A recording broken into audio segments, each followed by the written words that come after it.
तो भाई क्या लगता है आप सभी को, क्या मृदुल जैसा लड़का अगर किसी लड़की की जिंदगी में आ जाए, अभिषेक जैसा लड़का किसी लड़की की जिंदगी में आ जाए, तो क्या उनकी लाइफ जो है वो बर्बाद हो जाएगी?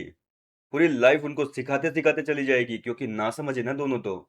जी हाँ दोस्तों, ऐसी बातें बिग बॉस के घर के अंदर चल रही है और ये बातें कर रही है घर की मटर आंटियां। मटर आंटियां बोले तो कुनिका सदानंद, नीलम गिरी, फरहाना भट्ट और तानिया मित्तल, ये चारों बैठी हुई है और भैया लव लपाटे पे बातें चल रही है घर के अंदर। चारों कह रही है कि अभिषेक और अश्नूर के पास में तो कुछ गेम बचा ही नहीं है, इनका तो लव एंगल था वो खत्म हो गया। अब बिग बॉस वाले भी बोले परेशान हो गए, इस बार जाना पड़ेगा इनको। तो नीलम कह रही है कि और क्या करें, बेचारे कुछ करते ही नहीं है और इस बार तो बिग बॉस वाले जानबूझ के उन्हीं को निकाल रहे हैं जो लव लपाटे के सीन चला रहे हैं घर के अंदर। इनके कहने का मतलब है कि जो क्या कहते हैं अपने बसीर और नेहल थे, वो लोग निकल गए क्योंकि उन्होंने लव एंगल करने की सोची थी घर के अंदर, और उन्हीं को निकाल दिया। और इस हफ्ते तो बोले लगता है मेरे को, बोले ये कपल ही जाएगा। फरहाना कह रही है मुझे लगता है ये दोनों ही जाएंगे, नीलम खुद नॉमिनेट है और नीलम कह रही है कि हाँ इस बार ये दोनों ही जाएंगे कंफर्म। मतलब नीलम को इतना भरोसा है खुद के गेम पर जो कि उसने खेला ही नहीं है। तो नीलम को अपने गेम पे इतना भरोसा है कि हाँ इस बार ये दोनों ही जाएंगे, देख लेना। कॉन्फिडेंस लाइफ में इतना होना चाहिए, नीलम गिरी से सीखो, आत्मविश्वास। तो यहाँ पे जो है नीलम कह रही है कि अरे हम लोगों को लव लपाटा चलाने की जरूरत ही नहीं है, हमको नहीं चाहिए लव लपाटा। तान्या कह रही है कि हाँ भाई, हम अगर किसी लड़के को जो है फंसा लें तो उसका वजन और ढोना पड़ेगा हमको, साथ साथ में उसको और घसीट के लेके जाना पड़ेगा। तो बोलते हैं कि मेरे को तो अभिषेक जैसे लड़के पसंद ही नहीं है। तान्या बोलती है कि मृदुल जैसा लड़का अगर जिंदगी में मिल जाए ना अगर, तो पूरी जिंदगी मतलब व्यर्थ है, उसको पूरी जिंदगी सिखाने में ही चली जाएगी।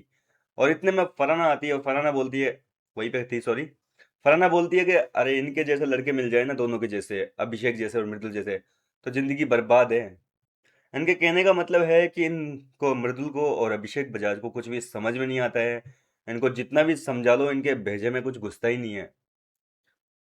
बाकी बात ऐसी है कि कितना भेजे में घुसता है कितना नहीं घुसता है। फिलहाल तो मृदुल तिवारी ने जो बैंड बजा रखी है फरहाना भट्टी की, कल के एपिसोड में भी आपने देख लिया, फरहाना की बोलती बंद करवा दी। और आज के एपिसोड में एक बार फिर से जो है घर के अंदर फाइट होगी, उसमें भी जो है बैंड बजाएगी, मृदुल बजाएगा बैंड, ये नहीं बजाएगी। तो इस तरीके से जो है तगड़ी वाली बैंड बजी हुई पड़ी है, और फिर भी जो है इन ये लोग इस तरीके की बातें चल रही है। फिलहाल क्या कहना चाहेंगे आप इन मटर आंटियों की इस गॉसिप पर? अपनी राय मुझे कमेंट करके बताइए।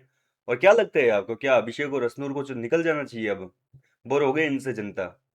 क्योंकि इनका तो यही कहना है कि जनता जो है इनके लव लपाटे से बोर हो गए, अब नहीं देखना चाहते, बोले इस सीजन में लव लपाटे वाला सीन चलेगा ही नहीं। फिलहाल अगर मैं बात करूं वोटिंग ट्रेंड की, तो देखो बात ऐसी है कि अशनूर कौर और अपने ये नीलम गिरी, ये सबसे बॉटम में है। इन दोनों का इस हफ्ते निकलना बिल्कुल तय है, क्योंकि तानिया मित्तल कह रही है कि मुझे भी लगता है भाई इस बार डबल एविक्शन होंगे और जाएंगे अभिषेक अशनूर। इन दोनों को नहीं चला जाएगा क्योंकि बहुत दिन पड़े हैं अभी तक, नहीं बहुत कम टाइम पड़ा है, और कंटेस्टेंट जो है वो बहुत ज़्यादा है। तो बोले इस बार डबल एविक्शन होंगे। और अगर बिल्कुल इस बार डबल एविक्शन होंगे तो अभिषेक अश्नूर तो नहीं जाएंगे। अभिषेक तो देखो कहीं पे नहीं जाएगा, वो वोटिंग ट्रेंड में सेकंड नंबर पर है, गौरव खन्ना के बाद में उसी को वोट मिल रहे हैं ज़्यादा। लेकिन अश्नूर कौर और नीलम गिरी जो है, वो इस बार डबल एविक्शन होते हैं तो जाएंगे। और अगर सिंगल एविक्शन हुआ अश्नूर के लिए, क्या पता मेकर्स कुछ और प्लान कर रहे हो, कुछ घर वालों की वोटिंग से निकलवाएं, अगर अगली बार हो सकता है मिडवीक के एविक्शन भी हो, वो भी तो होता है ना बिग बॉस के सीजन में। तो अशनूर के लिए कुछ और प्लान कर ले। लेकिन अगर डबल एविक्शन होता है तब तो अशनूर को जाना बिल्कुल 101% तय है, क्योंकि फरहाना को नहीं निकालेंगे, वो अभी कांड कर रही है घर के अंदर। भले ही से वोटिंग ट्रेंड में फरहाना कभी ऊपर कभी नीचे, कभी ऊपर कभी नीचे, मतलब अशनूर और फरहाना की वोटिंग में जो है कांटे की टक्कर हो रही है। लेकिन नीलम गिरी की वोटिंग में कोई बदलाव नहीं है, वो पहले दिन पहले घंटे से ही बॉटम में है और अभी भी बॉटम में बनी हुई है। तो नीलम तो 101% जाएगी, क्योंकि उसका शो में अब कोई योगदान तो बचा ही नहीं है।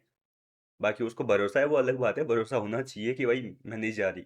क्या कहना चाहेंगे इनकी कॉन्वर्जेशन पर? अपनी राय कमेंट में बताइए। मैं मिलता हूँ आपसे नेक्स्ट वीडियो में नई अपडेट के साथ।